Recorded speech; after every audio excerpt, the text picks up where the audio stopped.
Fortune 4. Fortune 4.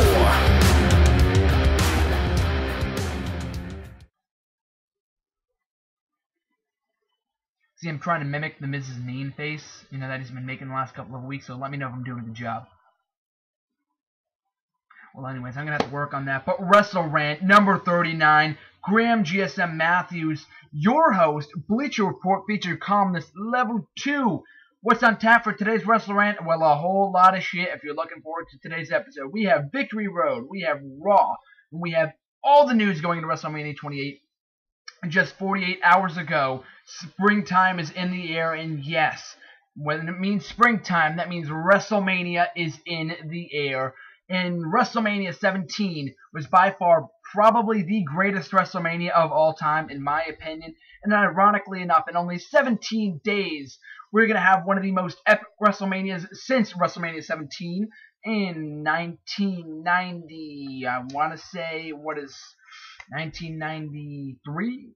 No, 1999, I believe. I'm not sure. I'm going to have to check up on my dates. But WrestleMania 28 looks to be one of the most epic WrestleManias of all time. I am super excited for it.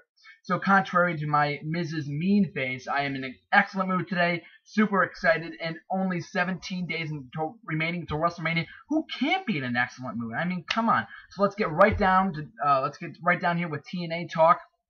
This past Sunday, TNA Victory Road, a much better pay-per-view than I originally anticipated. I've said it time and time again, TNA Impact Wrestling has been getting week by week better.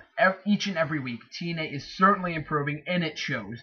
Their champions are long-lasting, all solid champions, good angles so far, so I am certainly liking TNA Victory Road as of late. Certainly all year, as I gotta say, up until the beginning of 2012, I have absolutely loved Impact Wrestling more than I have in years past. So we had James Storm, Bully Ray, first match of the night. Apparently Bully Ray was supposed to be taking the show hostage. Didn't work out that well because he lost to James Storm in a #1 contenders match for the TNA World Heavyweight Championship come Lockdown. And that match only lasted about a minute and a half, shades of Lester's Hardy and Sting match.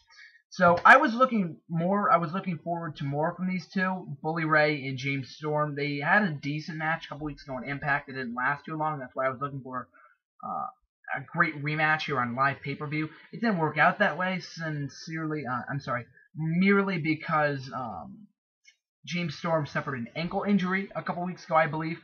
So that's why the match was cut short. But it was an effective way of building up James Storm going into TNA Lockdown when he challenges Bobby Roode for the TNA Heavyweight Championship. So dominant booking right there. After that, we had the X Division Championship match with Austin Aries. Impressive fashion, retaining his X Division Championship against Zema Ion.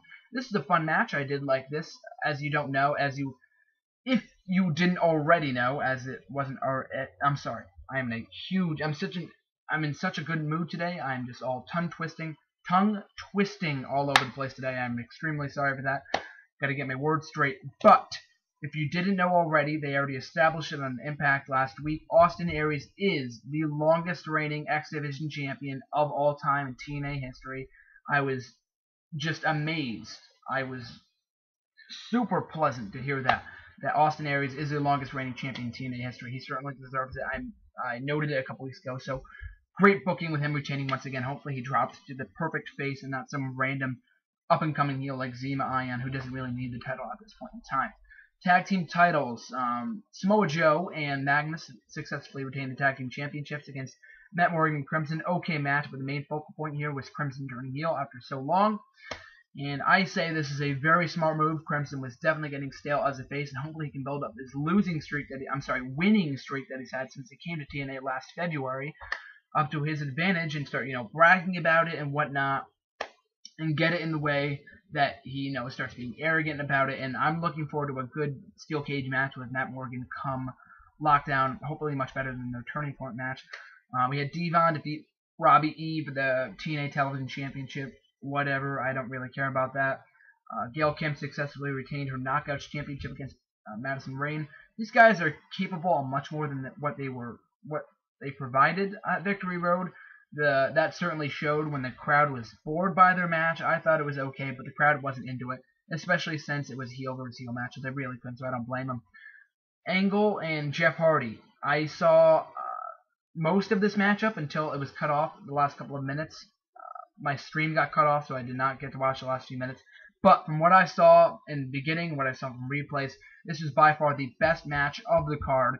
Really entertaining. These guys work very well together. I'm really looking forward to a rematch at Lockdown. These guys can just blow it up, and that's what I presume the Angle dirty finish was when he pinned Jeff Hardy. So good win for him going into Lockdown.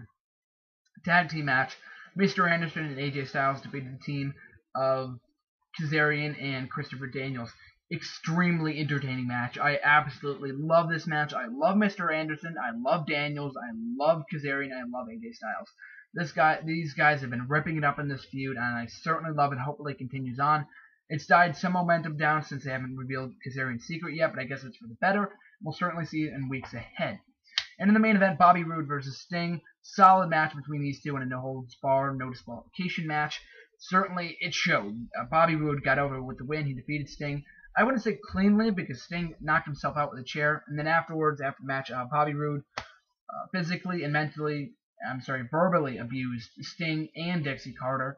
So that certainly gets him over as a heel. So I say this was a good show, and hopefully we see more from this going into Lockdown. I am certainly excited for that. I will be watching that live on pay-per-view at Buffalo Wild Wings, so I am certainly looking forward to that next month. Now moving on to Monday Night Raw. To kick off the show, we had WWE Champion CM Punk speak on Chris Jericho's words from last week regarding his alcoholic father.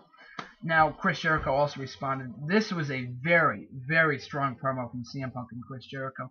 I mean, Punk's promos are always awesome, but this promo from last Monday night has to be one of his best face promos in recent history. I mean, all of his promos that he's cut since being a face are more edgy, which is not something you're really supposed to do as a face when you're supposed to be a fan favorite.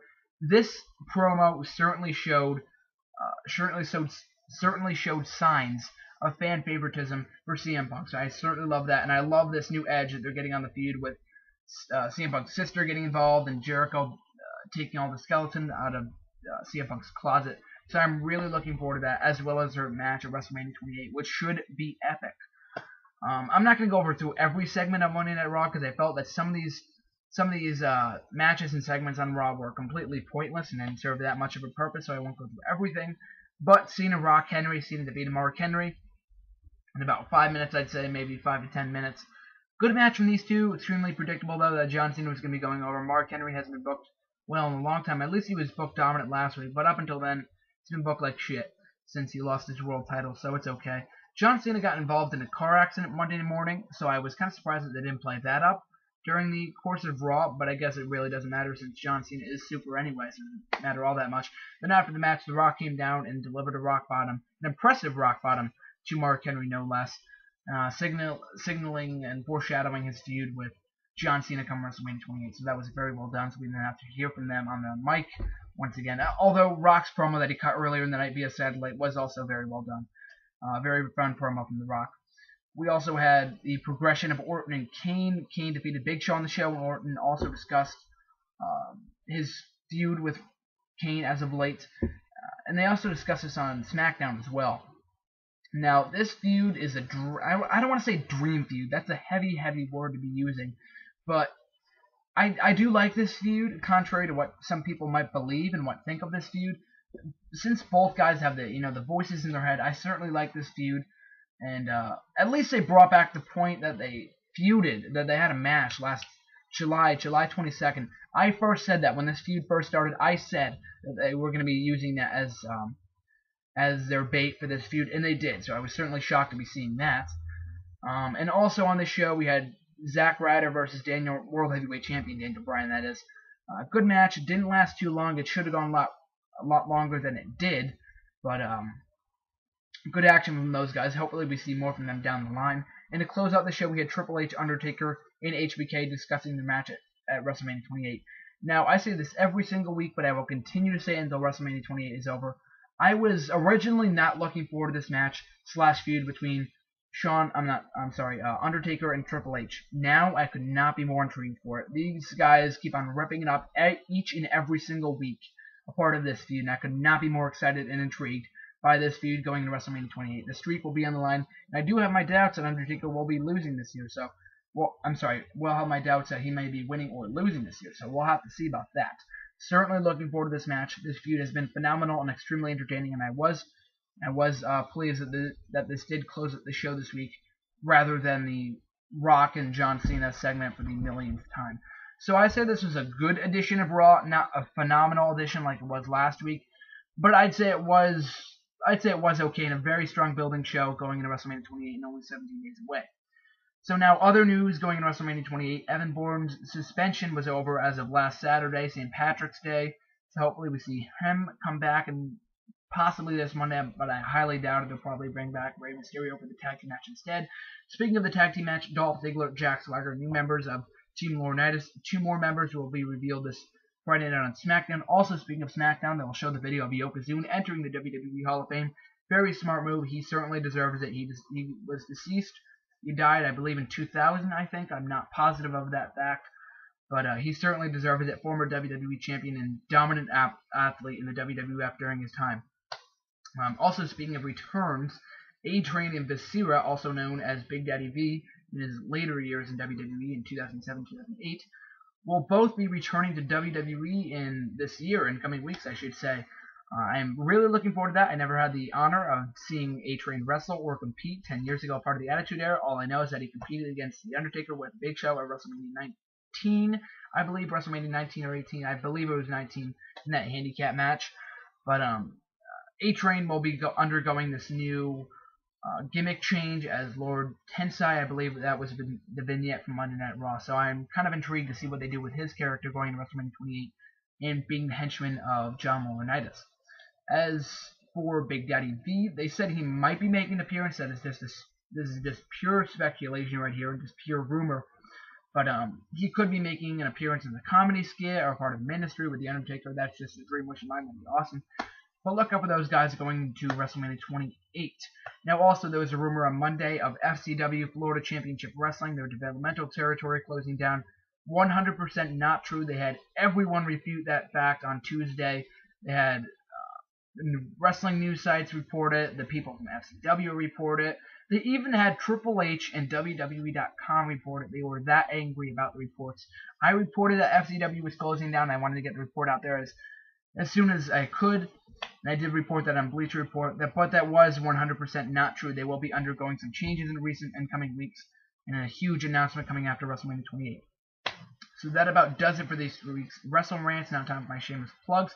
Make sure to check out tonight's Spoilers podcast featuring Luke Robinson from WWE Tough Enough, last year's season. Excellent guy. I'm really looking forward to this interview. It's going to be one of our most interesting interviews yet, so check that out tonight, 6:30 Eastern Time at Spoilers Podcast. I'm sorry, blogtalkradio.com/Spoilers Podcast. Give me an excellent show. Don't miss it. Also, next week we will be having a fan BAU Thomas 9. That is Twitter handle. That is his Twitter handle. So check out that next week after winning my WrestleMania challenge on Twitter. So check out that next week. And in 2 weeks we'll be having Martin from Tough Enough, also the same season as Luke Robinson. So check out for that. They're in a feud, so I really want to get the inside scoop on that.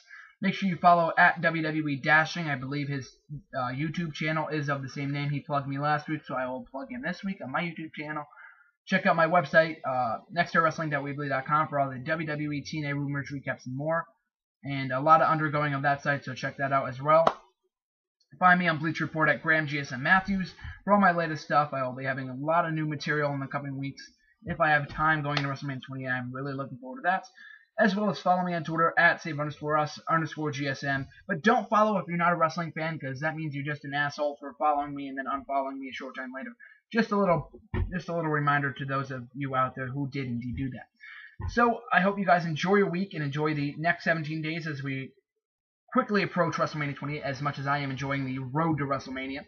So I hope you guys have an excellent week and enjoy your springtime as much as I am. So this is GSM signing out. Till next time, guys.